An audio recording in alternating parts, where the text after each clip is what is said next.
So, thank you very much to our two speakers. So we now have a 1-hour discussion session, and I'd like to ask, first of all, the questions addressed to our last two speakers, and then we can go to a more open discussion. Al and Sarah, Okay, my question is for Russell. And Russell, you asked, if the will is outside of space and time, how might you distinguish one choice from another? And I'm thinking, why not distinguish some choices from some others by their content? So I might choose now at 11:45 to snap those fingers. And my will can be outside of space and time, but my body's here. We can all see it. Yeah. And then I might decide at 11:46 to snap these fingers, or choose to snap these fingers. And so now we distinguish these choices by their content, by what they are choices to do. right. What's the problem with that?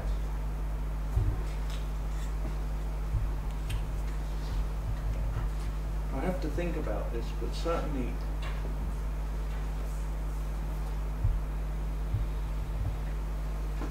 I have to think about it. Okay. Problem solved? Yep, I think it's solved. Okay. My question is for you. Okay, I like the idea of combining the readiness potential and the Milgram experiment. However, what you are saying in this combination, in this prediction, is that the readiness potential depends from the anticipated consequence of sensory actions. Is it? It's a guess, because it was never done. So I can be like Antoine. Antoine make a guess about multi-simultaneity. He prepared the experience, and in fact his guess was wrong. It was not confirmed. But by the experience, we have discovered something perhaps more important than the theory of Antoine before the experience, the multi-simultaneity. So I put this on the table by saying that we have to do an experiment like this because Alfred Meillet said to us very clearly, and it was very right to say, that for the moment, Libet is just studying all movements which have no consequences, okay? I call this movement arbitrary movement, as I mentioned that you do this, but you can do this, okay? That's arbitrary. And some people can also drive a car like this and arrive at work like this without thinking about this. That shows you that you have unconscious movement who can be at very high level, because driving a car is much more complicated than doing this.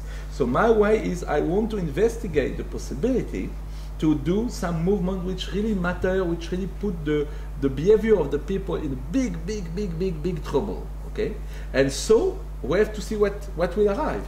I predict something will be different. I don't know if there will be no readiness potential, if it will be a shorter readiness potential. I don't know. What I know is that when you make automatic movement like this, you have no readiness potential at all. So, so probably there's something to do with the readiness potential and the state of the movement you are doing. But I think we have to explore this more. Yes, but the main problem is that at the scalp, at least, if we want to reproduce Libet's experiment at the scalp surface, as he did, we have two things. We have the anticipated emotion, and we have the readiness potential, which is coming from the motor cortex. Yeah. And the problem is that we don't have any way or any reasonable way for the moment to separate these two signals because they will superpose at the scalp surface. Yeah, that's one point I was asking for, making more research, because I'm sure that it's a technical problem. It can be solved one day, exactly like Alfred showed us that the Libet, the famous veto from Libet, was obtained on subject who was doing, in fact, a sort of arbitrary veto. For the people who was not there, I remember Alfred said that the people said, you have to flex the finger when the point is on 11 o'clock, but finally, you not flex. So the people knows before they will not flex. Of course, it's very bad protocol, so we have to improve the experiment this way. The problem, the people have to decide at the last minute if they flex or they don't flex. But the problem is, if they take the decision when the point is at 11 o'clock, it's a sort of go signal. It's a go signal inside the person, but it's a go signal. So the real experiment, to show you the protocol, the problem with protocols, the real experiment is the person choose randomly a time, for example, 10 o'clock. And he decides when the point will be at 10 o'clock to flex or not flex at the last second. And that will be the pure case. But Libet say very clearly in here that for the moment we cannot do this because, it's indirectly what you mentioned, because we cannot record a readiness potential in the brain when there's no movement. Because of course the readiness potential is a sign for a future movement. So when there is a future movement, when I flex my finger, the computer take the EEG and say, oops, there was a readiness potential. But now suppose I do no movement, okay? And we don't know at which moment I decide that I will make no movement or I will make a movement. That is a big problem. So we have to solve this problem, and I think with the new techniques of magnetic resonance, nuclear, and so on, we can perhaps solve this. But I recognize that if the experiment was not done yet, it's because there's a technical problem. But okay, I think it's not impossible to do. So many progress are possible. I have a question for you, Russell. I'm not sure I understand exactly this idea of individuation in space, and how that connects to some of these quantum phenomena like no-locality, or maybe even a better example that unfortunately was not brought up so far here. It's quantum teleportation. So I guess you have no idea what that is. Yeah. But it's exactly a case where you have so you use entanglement to somehow teleport, let's say first, something from one place to the other. And what is this something? It's actually the structure of some quantum particle. So we would say, at least I would usually say, it's the form that gets teleported and not the substance. But actually, the quantum particle gets, how you say, individuated at the other location by this process. Yeah. So if it's really somehow the substance that gets teleported and not just the form, I get in trouble with what you mean by that. What do you mean by substance? Well, you know, usually I say there's form and substance. So form and matter. Form and Yeah, matter. form and matter. Okay, matter. And it's the form that gets teleported, not the matter. But the matter gets individuated at the other location, at the distance, instantaneously. And that's I don't see how you make that compatible with your Yes. my understanding of your presentation. No, I don't. So the form gets transported from one location to another, and then it's Not transported, Yes. teleported. teleported. So it goes from one place to another without ever passing for any For any- intermediate places. Right, and so is there are there different parcels of matter at the two locations? Yes. Well, then it just But one has no structure initially and gets structured after this teleportation process. right. And the first one remains without structure. Yeah, and the structure of the first one disappears. The matter remains, but the structure disappears. But how? So it's actually something you probably cannot really discuss here, but it's actually one thing But which fascinating. which is missing in this beautiful workshop. Should have told us more about this. Well, it depends what you mean by matter, of course, because if the matter stays, then it's in a location. So it's not necessary. This is one of the problems, because the term matter, in the way that it's used there, is simply the principle of individuation in space and time. It's not used necessarily in the same way as contemporary physics would use it. I mean, I just don't know. But it seems to me, if something stays there, if it's locatable, then it's got form. No. Okay, sorry, can I... Russell had a question, but perhaps you want to wait on that, because Andrew and Sheil, you want to talk about this particular... Yeah, well, it's a short comment in the form of a question, if you like. It's the extent to which it's useful to try to put new wine into old wineskins. And it's valuable to study the classics. It's valuable to know what Aristotle and Thomas Aquinas said, not least because it may show you what doesn't work. It may show you ways of thinking that you cannot accept. But to try to elevate them to canonical status and to say, well, we've got to articulate all of quantum physics in Aristotelian concepts, seems to me to be a rather stillborn exercise. There's a question. Gilles had Yeah, it's a comment that what Nicolas said makes me think of. It's an old story about Asher Paris. Asher Paris is the one of the 6 inventors of quantum teleportation, the only one who passed away about 10 years ago. And she is the number one. And once a reporter was asking Asher Paris, well, quantum teleportation for the moment, we don't teleport very big things, but like atoms, for instance, is the biggest we've done. But this reporter asked Asher Paris, in the future, when we start teleporting people, if we ever do, does the quantum teleportation process, when you teleport a person, does it only teleport the body, or will the soul be teleported as well? And Asher Paris, who by the way was a devout atheist, by his own words, thought for a second and he answered, only the soul is teleported. It's a question that, without invoking quantum mechanics, was quite well addressed by Derek Parfit in Reasons and Persons. Now, he doesn't use teleportation, he used the analogy of That changed the whole picture. Teleportation is a different one. I understand that, but in terms of the issues that it raises, they're quite well addressed by Derek Parfit. Depends what issue you're talking about. Okay, sorry. Well, I can answer that question. Okay, Jean was next. Yeah, I want to say that the exchange between Nicolas and Russell and what illustrate what Andrew just said, and I want to support this point of view. Andrew is, I think, a Protestant, not a Catholic, so he has not the problem of to deal with Aristotle and Thomas Aquinas. I am a Catholic, so I want to say quite strongly here, and I'm afraid I will shock some people because my English is not subtle enough. But I think that what Andrew said is very important for us Catholic, that the categories, the classical categories, we can find a lot of marvelous things in Plato, in Aristotle, in Thomas Aquinas, the famous theological summa. Okay, great.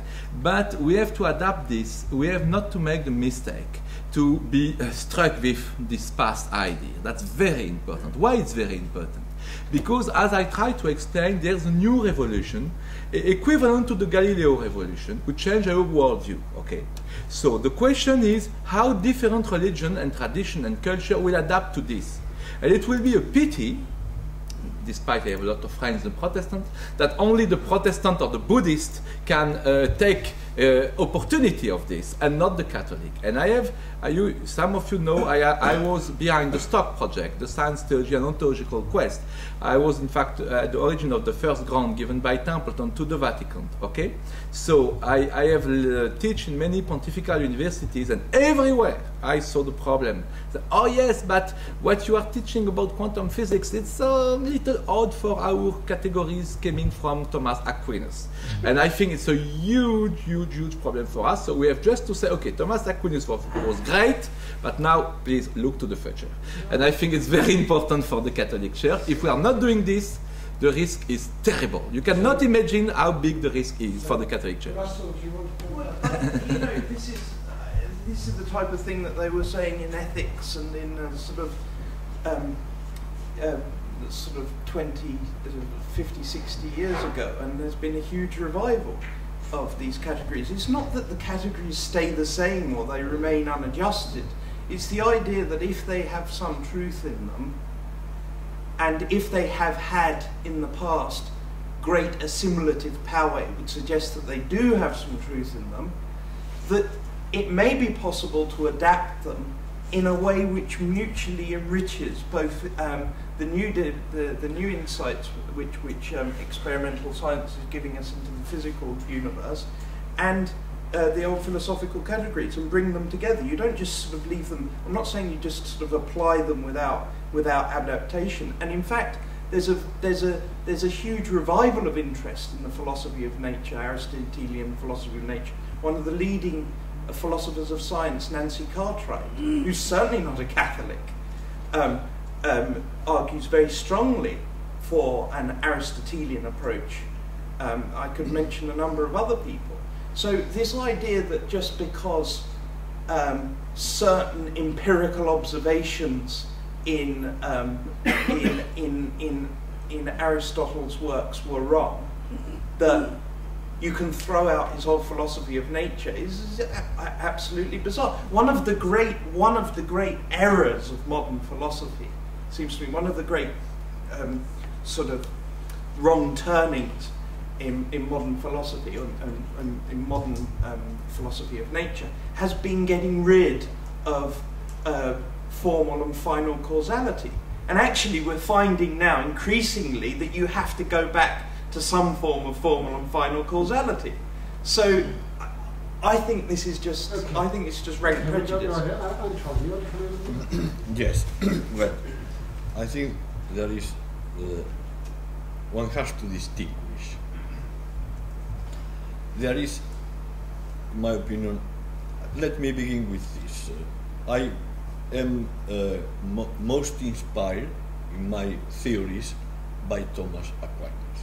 For instance, by the teaching of Thomas Aquinas about the angels. I call this now John bells. Sorry, we can't quite hear over here. Okay, no, that I am inspired, for instance, in my view, very much by Thomas Aquinas. In particular about what he says, how angels work on the corporal bodies.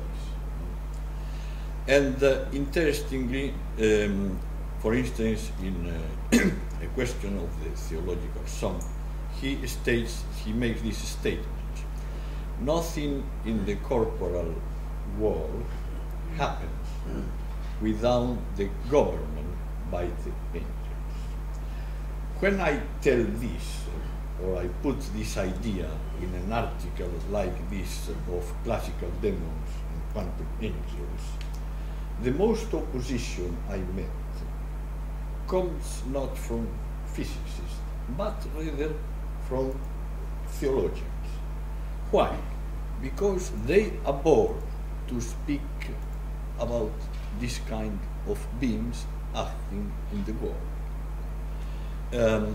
It is for me quite amazing, because this is teaching by Thomas Aquinas. Second point, I think it is a mistake to identify Aristotle and Thomas Aquinas. For instance, in this point of angels, they disagree completely. Aquinas, Aristotle say the angels are only moving the heavenly bodies, but nothing to do with the inferior bodies.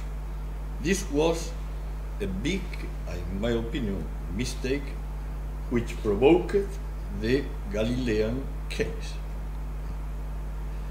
Aquinas says the contrary. It is not only the heavenly bodies, but you have to, he says angels, but you could say non-material agency to explain the corporal bodies too. Okay? Another example, quite interesting, with the discussion on free will and unconscious free will, involuntary free will, and arbitrary. You introduced the concept of arbitrary. Quite interesting too. In my opinion, and you referred to this, when teaching from the Libet experiment, is this idea that we can have voluntary and conscious movements. I think this, in some way, solves the two-stage problem if you conceive these two stages as dualist. So, actually, when you are acting arbitrarily, like you say, and in a random way, spontaneously, but not conscious way, you are all the time you are doing movements which are not conscious, governed, which are spontaneous, which are arbitrary. But these movements relate somewhat to free will. And it is why, when you define death, if you perceive such movements, you then state this passion is death. Okay. Once again here, I would say you find in Aquinas, in Thomas Aquinas, not in Aristotle. The idea, in my opinion, quite interesting, of that you can have imperfect voluntary movements, and he says, like in the babies and in the animals too. So that the concept of voluntary has to be disaggregated. Exactly. You have, you can have, I would say the two stages are two stages of consciousness. You have imperfect or unconscious, and you have consciousness. But the will is operating always at the two stages. This is what I would say. And I think this idea of imperfect voluntary movements is quite interesting too. So, Could I ask a Yes. question about the angels? I mean, the angels have sound. Well, the John Bells were here. But, no, it's just to clarify. Sure. When you're talking about Thomas Aquinas. Yes. Because Thomas Aquinas is both a philosopher and a theologian. Sure. Right? Now, as a philosopher, he's working from reason, Yes. right? In the same way as we can work today. Sure. Now, is his I mean, he's called the angelic doctor, Sure. presumably because he's known for this chunk of work, right? But now, is that a theological work, or is it a philosophical work? As I understand, you have to read the question. I can give you. It is the question 110 in the first part of the Summa Theology. If you read this question, for me, this is philosophy. This is So this is just his thinking about Yes. what beings would be like Yes. outside space-time. Exactly. What, if something exists outside space-time, something that can operate. Yes, yes. And I think I think that we could develop. Okay, a so lot. now I see how it connects with the John Bell. Yes. Right. Okay. So I'll make a comment on that. yes, Because the important thing is to understand there's a particularly powerful critique which has been developed in political and ethical philosophy by people like Alistair McIntyre, but it's also been developed by certain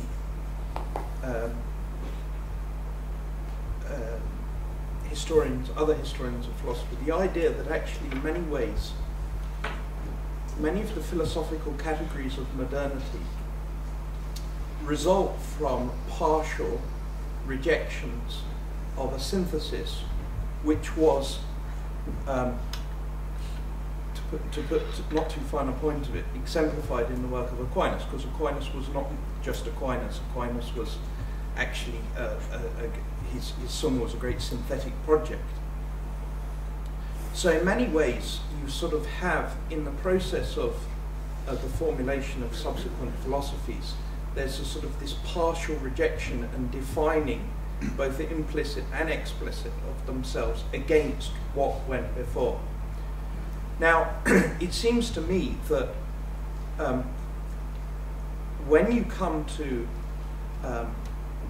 an epochal sort of divergence in modern science, like the sort of the development of quantum physics and relativity theory, etc., where suddenly you're facing questions which had not been faced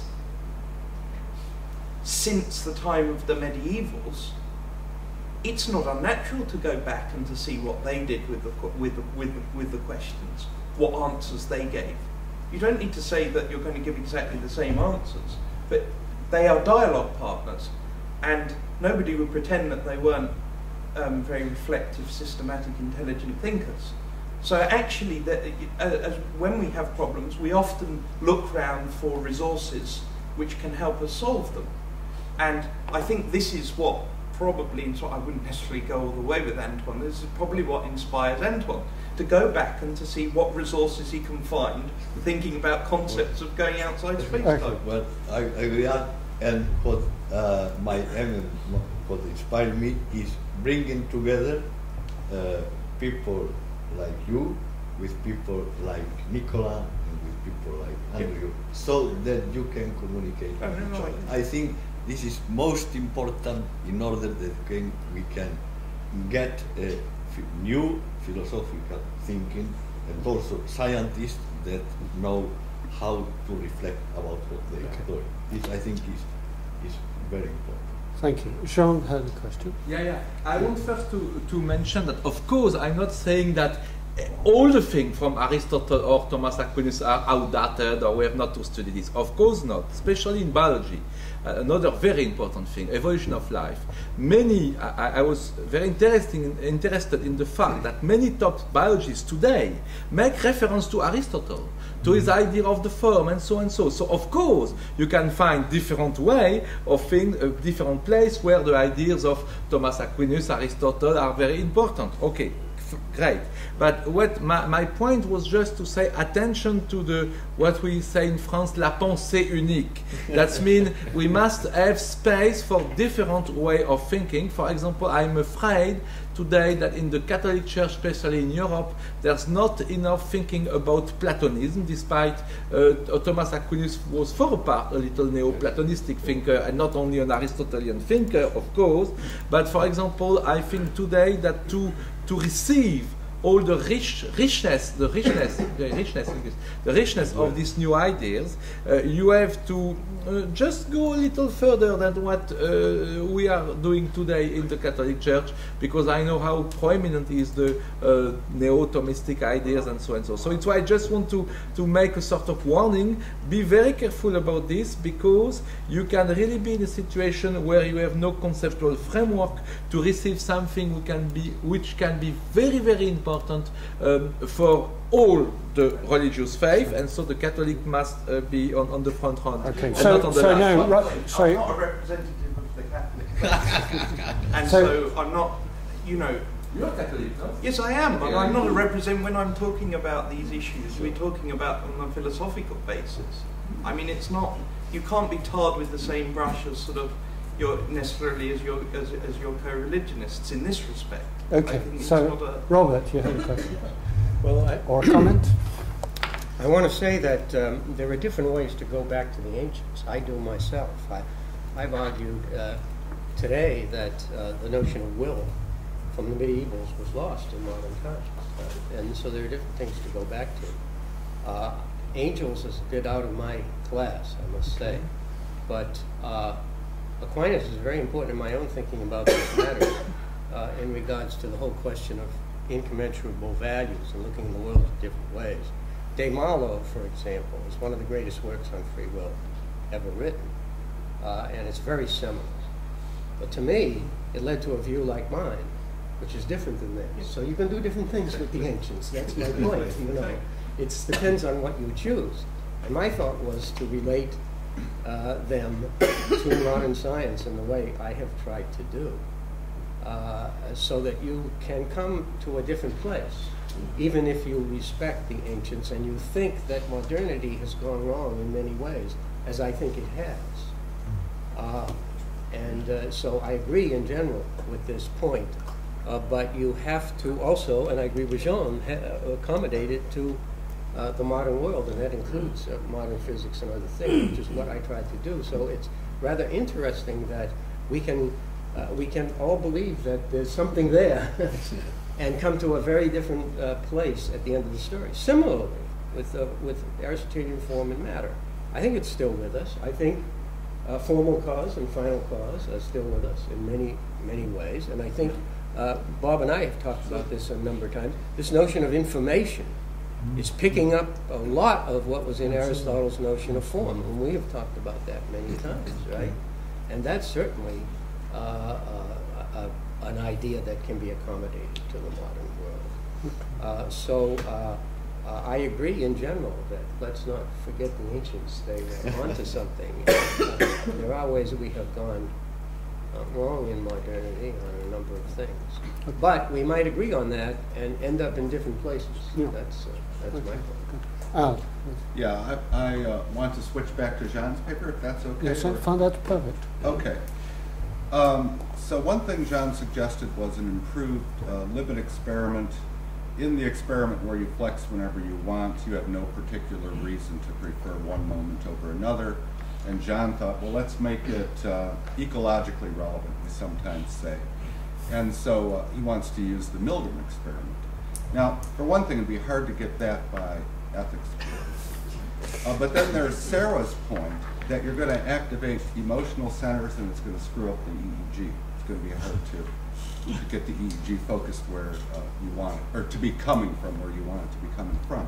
So another way to do it, to make it relevant, and you could get money to do this, is you give subjects a choice between giving themselves 5 cents, and donating 5 cents to charity, or it could be 10 cents, whatever you like. They're going to have to do this at least 40 times or so to get good signals. And then they can choose whether to press the left button to give themselves money or the right button to give money to charity. Why not do it that way? It's a very good idea. It's a very good idea, but the problem is that's my guess, that with 10 cents and 5 cents there will be no problem because it could be some automatic movement. But the real problem and the real interesting thing, but we need money to do this, is suppose that suddenly on the screen you say now it's not 10 cents, it's $1,000. And who's so going to fund it? The person, I'm going to give to charity or I'm going to give it to me? Oops. Yeah, well, $1 million. This is very easy. This is very easy to implement what we propose. Yeah. So we can solve Bill Gates' problem.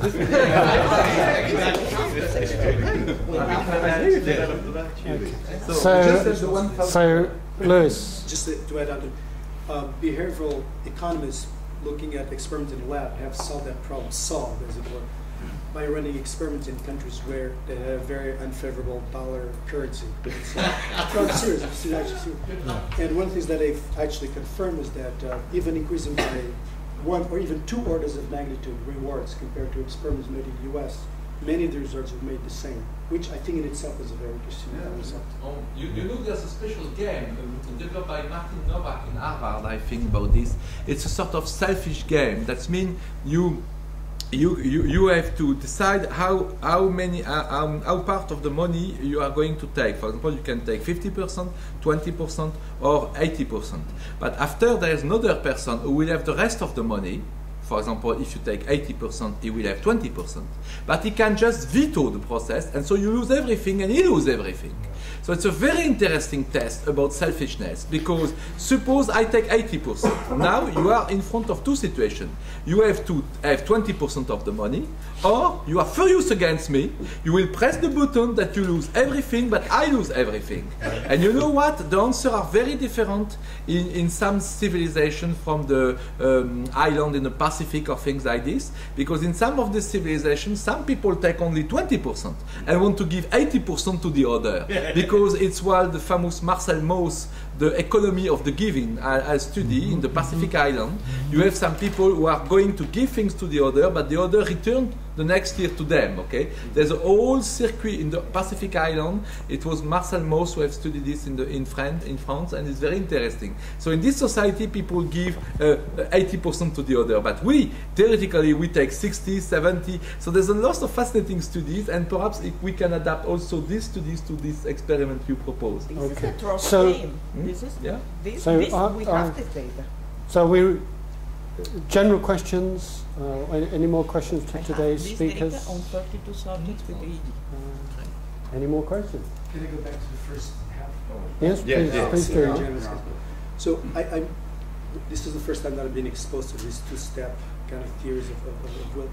But going back to this neuroeconomics experiment being made, one of the areas of economics where the basic edifice of economics is really very shaky are precisely experiments that show that people are capable of delineating all the options that they have, but then they make the choices that are wrong according to what I would thought, or we would thought would be the optimal solution. And I mentioned one area of time preferences. Procrastination is another one. I mean, there are many lab experiments that show that I know that it will be good for me to do this now, go to the gym or diet or whatever, but I just leave it for tomorrow. And that there's a regret, it's a measurable regret. So we know clearly that somehow I figured out in my brain A is better than B, but then I do B. Is this asking for a three-step model? You know, no, I'm serious. I mean, there is a clear volition, but then there's an action which does not correspond to my election. Yeah, absolutely. I mean, if I could speak to that, we are irrational, and that's one of our great genius aspects. I mean, the connection between genius and madness is a very interesting one. When we do things that are totally beyond our character, we may change our character. I'm getting above my pay grade. I'm just in mechanisms, processes. But Bob is saying, sometimes we do things which actually change our character. Think about karma in the East. The idea that we are the sum of all the things that we've done in the past doesn't mean we're determined, because we might suddenly, of a moment, surprise ourselves and do something, pick B rather than A. And it makes us a different person at that moment, perhaps, in a karma sense. So just because I'm being simplistic in 2 stages and so forth, I apologize. I think of a much more complex going back and forth between possibility generation and what we do. And I don't like to feel that my adequate determinism means we're determined in any sense, except to say the adequation of the determinism is that once we do decide what we want to do, our decision will flow to our action. And that flow from decision point to action is willful. That everything prior is generating possibilities that many pop into our heads, present themselves. Okay, so I have Al, Antoine, Russell. Okay, this is a partial reply to your question. Yeah. So there's this age-old question about weakness of will. Philosophers call it weakness of will. And weakness of will is a matter of judging it better to do one thing than another, like A than B, but doing B without being compelled to do B. And this is the kind of thing you're asking about. Yeah. And it's typically assumed that in weakness of will, your action is free. You know, that's supposed to be a necessary condition of weakness. As opposed to compulsive. Yeah, as opposed to like heroin addicts or whatever, going against their better judgment. And then this is where that issue of chance or luck comes in, and it's part of what leads to the 2-stage model. Because what you think is, oh geez, if I chose this thing that I judged I shouldn't, just because of a matter of quantum bad luck, say, then I'm not really responsible for it. I'm off the hook. It was just, it wasn't really me. It was bad luck. And so that leads some people to this 2-stage model. They say, this is a little bit different from Bob's 2-stage model. They say, oh good, let's have the luck come in before I make the judgment, because there's always this buffer zone, so I can be about to judge something, a new consideration can come to mind. I can assess it, integrate it with the other conditions I've considered. Then once I get to the judgment, it would be really nice if the next thing that happened is I intended to act accordingly. And weakness of will then would be screened out. We know that weakness of will is a real phenomenon, right? And we'd like to be able to explain it in a way that doesn't make it just a matter of bad luck. And it's an interesting project. It's not easy to do. Okay. Should I comment on that? Can I comment on this very point? Okay, fair enough. Just my own take. Al has written more on weakness of will, by the way, than any modern philosopher. That's because I'm very weak-willed. but I have a slightly different take than both of them here, although I agree with much of what both of them have said. And here's another point, by the way, relating to this, that weakness of will is one of the oldest issues discussed down through the historical tradition.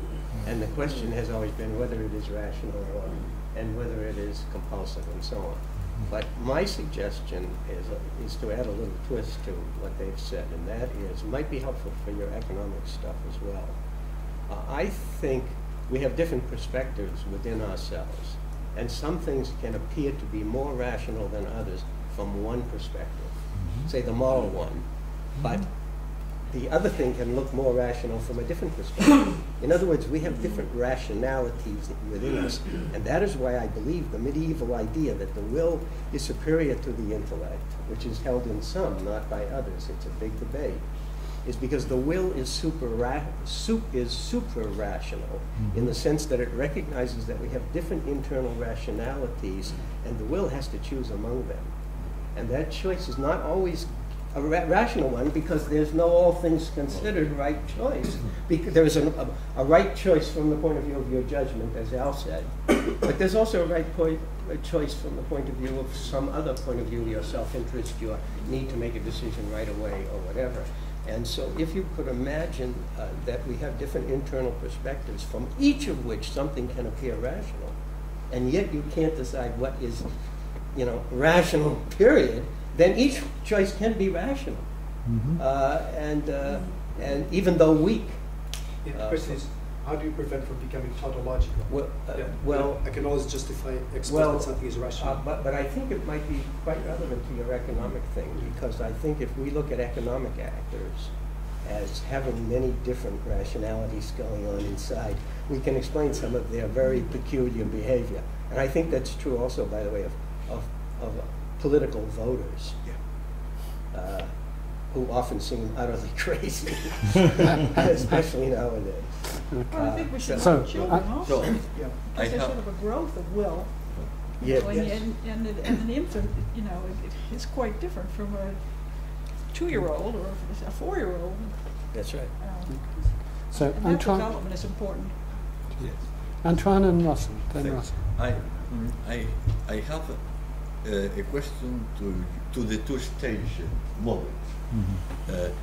If I would like to understand well what you are saying, and are you, what I heard you, and you say at the first stage we have randomness and indeterminism. Actually here, on this stage, you are rejecting the determinism in space and time. The determinism who is coming in space and time. And when you say from the material world, here is where you need quantum mechanics. And then when you are saying in the second stage, I have determinism. But this determinism, I think, is not the determinism in space and time. It is also, you are, in this is the determinism because you are determined with your will. Yes. That is what you are telling. Yes. I agree. And Somewhat. in this case, in the model I presented to you, this second stage, the determinism, is not the same concept as in the first stage. You agree with this? I think I'd like to think about that a little more. Let me get on Okay. camera so I add Well. myself to the conversation. Video. Yeah. Okay. Historically, why am I stressing these two elements? Okay. Because there's what we all call the standard argument against Okay. free will. Now, Exactly. the standard argument goes Yeah. back to the ancients, no question. It's in Okay. Cicero and others, Yeah. and it was presented by Zia from the quote from Tim Maudlin. Sure. So take the standard argument, put it in your mind. Yeah. Either determinism is true Yes. or indeterminism is true. So the logical philosophers, Exactly. Yeah. this is to Let- explain why yeah, I get yeah, the two yeah. stages. Right. Either one or the other is true. Jack Yeah. Smart, famous for this. Yeah. I've talked to him in Australia, tried to talk him Sure. out of this, can't talk a philosopher out of their position. They think logically that one or the other is true. Now, Yes. if determinism is true, Yes. what happens to us? No, but We're it's not clear. free. We are not free. So I'm just come to your Sure, point. And sure, if sure. randomness or indeterminism is true, then everything is random. This seems to me so absurd. Exactly. Why is a logician claiming to know something about human beings and the physical world? So as a Exactly. scientist, I come in and I say, well, wait a minute, Exactly. maybe we can have an aspect of determinism. Exactly. And that aspect I call determination. Okay. Which is basically This different. I this agree with is you. very- see? okay. Right. And then, Okay. and so why Okay. I have two stages Exactly. is to bang against those two objections to Exactly. having some freedom. Yeah. That's why I make it simple Well. and twofold. It is much more complicated, as Al's pointing out, and the idea of multiple individual personalities thinking rational things, way beyond what I'm doing, which is rather In my opinion, this will be most clarifying. Ah. So, and when you are telling that Hume reconciles determinism and freedom, Yes. it is not. I told you this in an email. Yes. In my opinion, Hume reconciles determination and freedom. Yes, he did. Freedom Okay. rather than free will, because it was freedom No, of well, action. free in will, part. but Yes. determination, not determinism. Okay. Because if you call determinism for a physicist, is the classical determinism of Laplace, and that Yes. is not what Hume has in mind. Well, I don't know. Hume Okay. thought of himself Speak as out. Newton in the social sciences, so I Okay. think he was trying to find laws like Newton's laws. Okay, But I but agree, he went well beyond them in many ways because he invented natural laws. But I Okay, have a thank you, second- lovely. I have a Sorry. What? Sorry. A comment to Louis, to Okay. the presentation of Louis. Sure. Okay, so Antoine and then Russell. Okay. The idea, because you say you compare neuroeconomics with the research on weather and climate complexity. I wish to inform you that the climate researchers are awaiting for quantum computers in order to make the enormous amount of calculations this research requires. So, if this is true, in neuroeconomics you will need quite powerful quantum computers. So he does. You should sponsor quantum computers research like Nicola and Antonio as the research which will also give the quantum. I mean, this is more on the line of an advert, actually, because, you know, they might be wanting bigger computers for the climate, but whether that will actually lead to anything is a moot point. Okay. Russell, and then Al. Before I get on to what's related to my question on this last point, this is what I was trying to say as the will as a qualitatively different cause. So it's the locus of determination in the human person, and that's how you say that it's, you know, it's that also connected. I'm going to bring Aquinas back in because I think his psychology is so rich. Is this idea that the will exercises political control over the passions, and this brings me back to something that I wanted to ask you after your presentation, which is the idea that you've got the two-stage process, okay, and I understand that you're just separating those out for the sake of convenience, but can the will, in addition to making determinations, an ultimate determination, can it also determine to direct them? Then this is the notion of the mutual inclusion of the intellect and the will. Can it direct the mind's attention to certain factors so that they no longer emerge randomly? So, for example, you can recall memories, you can recall passions, you can recall experiences, etc. Interestingly, here, one of the great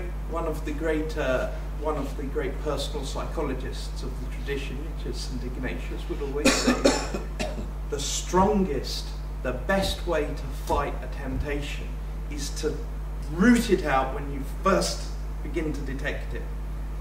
Because if you direct the mind and you've spent too much time reflecting upon it, or allowing yourself to sort of go halfway down the road, then, you know, it becomes your resources for resistance are decreased proportionately. Okay, so That's Bob. a rather long question. Yeah, I know. If we can get Al to focus on quitting smoking right now, maybe we'll get him moving so there's something there. No, now I'm thinking about cigarettes. You did it. No, but it's the direction that the substance is the direction of the will. Okay, to sorry. call Part up of your things. question was, can the will kind of control the randomness? Yes. It can selectively turn it on and turn it off. I think there's an evolved ability to error detect and correct, and that implies I see randomness, I recognize it. But there are times when I want it, and I might want randomness around a certain kind of experience than another one. This comes to a technique or a new study called downward causation, which is basically, can information, a pure immaterial spiritual, if you like, a pure Aristotelian form, can it move around the material world? And my answer is unequivocally yes. And the way it does it is a not modern way of thinking, as we had a lunch conversation about the possibility of what we do with our will is move around the information, and it is really an abstraction. Someone said earlier about the quantum bit teleportation that Nicola describes. what my answer to your question on that one would be is that moving the information or the form of the one bit to the other bit, leaving that particle there, and it goes to the particle, fits perfectly with the old Aristotelian eyes, the idea that form can move around and actually accomplish things in the world. Okay, thank you. So Al and then Sean. Yeah, this is just a really quick question for Luis, but you mentioned that there's brain activity corresponding to proportional, corresponding to expected utility. And do you remember where it was? Where the brain activity was? No, but I have Paul Blucher's paper on my computer. Okay, yeah, if you could just send that to me. Okay, yes, so that's way beyond my case. Sure. Yes, first I want to react to what Bob was just saying, that of course this up to the bottom causation is very important. I will recommend to you to read the book The Spiritual Brain from Mario Beauregard. It's published by Harper and Row in San Francisco. And Mario Beauregard in this book shows a lot of examples, showing, for example, that if you may have a psychotherapy, it can modify your immune system. And you have just a psychotherapy. That means you have take absolutely no medicine, okay, at all. But you can have a difference in your immune system. Exactly. So if you accumulate this sort of data, it's certainly a way to fight the reductionist vision of the mind or in classical neuroscience today without shocking too much the people. Because that's things we are quite accepted and recognized to this today, okay? So, but just I want to mention this book and the fact that it's very important. Second thing is the problem of when, for example, Russell was speaking about individualization. Of course, I believe deeply in individualization, so we have to find a solution for this question, absolutely. But some categories, not individualization, I hope, some categories, for example, the categories of what is a forces, what is a position, what is a material object, a dot, what is a dot, what is a movement. All these sort of things are really transformed by the new worldview, the new vision we discussed in this meeting. So the adaptation to this must take a lot of thinking, and I agree with Antoine that there's much more work for philosophers than for physicists, as Antoine said at the end of his talk, because we have to adapt to these new categories, and the fact these categories are so new for us, they cannot be imagined even by the people from the past. Exactly as people from the past cannot imagine that the sun is only a small thing, that we orbit the sun, and that there's billions and billions and billions of sun like this on the galaxy. Okay, so we have some time, from time to time we have to adapt, and it's why it's fascinating and interesting to do science and religion. I have okay, for the moment it's all. Sorry, can I just ask you, spiritual brain? The spiritual brain. And the author was? Mario Beauregard. Alors Beauregard, it's a French name, but it's Canadian. B-E-A-U-R-E-G-R-I-R-D.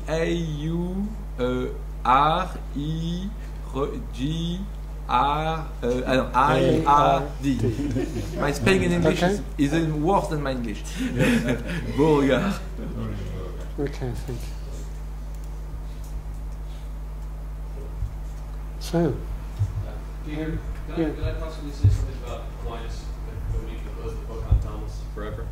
Would that be all right? Oh, you're going to tell us he's dead? Yes. Okay. Well, I just wanted to say a few things that I think Russell unintentionally left out. One thing, I think it's a big mistake to treat Thomas as a dualistic conception, that he's somehow a philosopher and a theologian.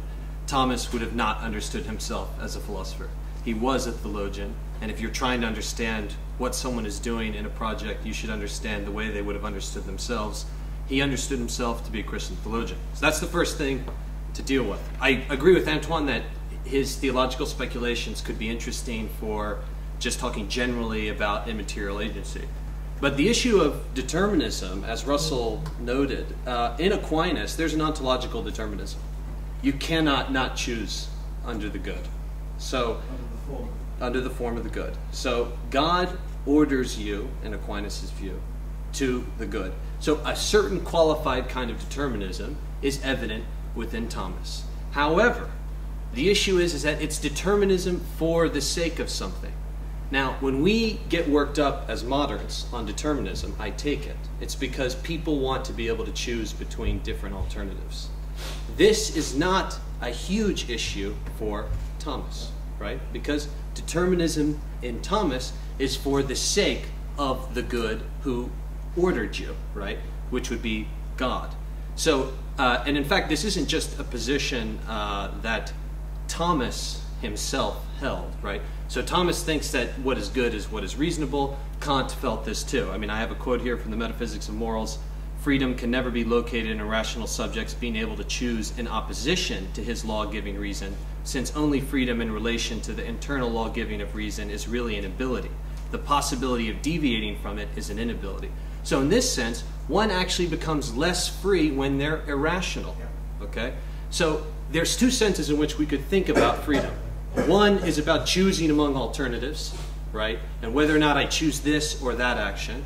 But another sense of freedom is whether or not you are being irrational, or for Augustine, a slave to sin, or for Aquinas, deviating from the end to which you were ordered by the Creator.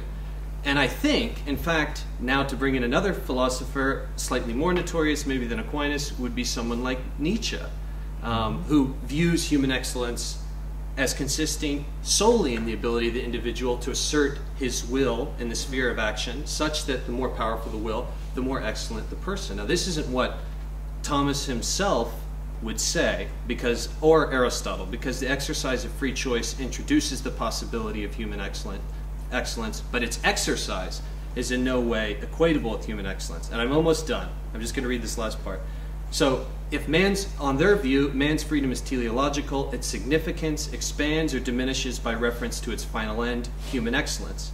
In other words, if one chooses in such a manner that is not fitting of human excellence, the significance of their freedom is diminished. So, for example, if we have eyes so that we may see, it would be demeaning to treat one's eyes as instruments for feeling things. An eye that's predominantly used to test the heat of a stove is an eye that will prove insignificant, okay, or meaningless.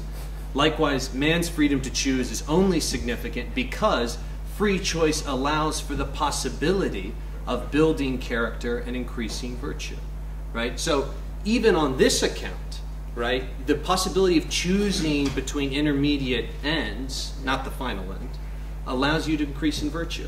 That's the whole point of the discussion. So I mean, I just think that that's one way of dealing with two separate questions. One is whether or not we can choose between two different options. The other one is, what's the point of that power? And I think Professor Kane, haven't read his new book, but I imagine this is the direction that he's going. I mean, that's what I got from him as well. So I'm not saying anything new, I just defending Thomas. That's very good and very brilliant, and I hope you do read it. Antoine and I are not going to quite let you close the book on Aquinas. Anyway, sorry, maybe we could call a halt here. And we have another hour for discussion after lunch. So thank you very much, everybody. And we resume here at 2:15. Very good. Well, no.